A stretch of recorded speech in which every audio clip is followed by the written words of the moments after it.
अच्छा, क्या आपने कभी सोचा है कि दिल्ली में वो सदियों पुराना लोहे का खंभा है ना, उस पर आज तक जंग क्यों नहीं लगा?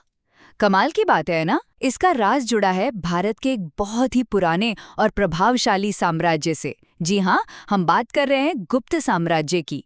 आइए इस पर एक झटपट नजर डालते हैं। तो ये जो गुप्त साम्राज्य था, ये लगभग तीसरी से छठी सदी तक रहा। और पता है, इसे अक्सर भारत का स्वर्ण युग या गोल्डन एज कहा जाता है। क्यों? क्योंकि भाई इस टाइम में कला, विज्ञान, संस्कृति सब कुछ एकदम अपने चरम पर था। पहली बात तो ये कि यहाँ काफी राजनीतिक स्थिरता थी, मतलब स्टेबल माहौल था। हाँ, श्रीगुप्त ने इसकी नींव डाली थी, लेकिन असली बुलंदी आई सम्राट चंद्रगुप्त द्वितीय के टाइम में।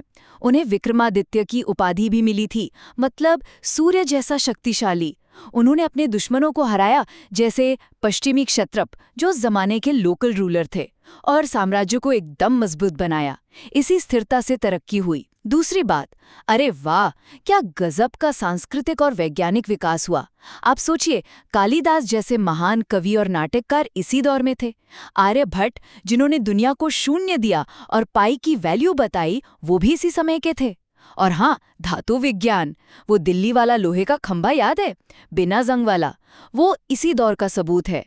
अजंता की गुफाएं, नालंदा यूनिवर्सिटी जैसी विश्व प्रसिद्ध जगहें सब इसी समय की देन हैं। और आखिर में बात करते हैं इसके पतन की। देखिए, बाद के जो राजा आए, उन्हें हूणों के लगातार हमलों का सामना करना पड़ा। ये हूण मध्य एशिया से आए हमलावर थे।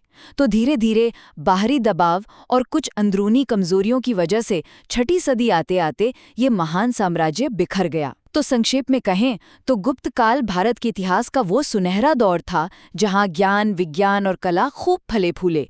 भले ही बाद में ये दौर खत्म हो गया। और भी ऐसी ज्ञान बढ़ाने वाली बातों के लिए कीर्ति टेक को फॉलो या सब्सक्राइब करना ना भूलें।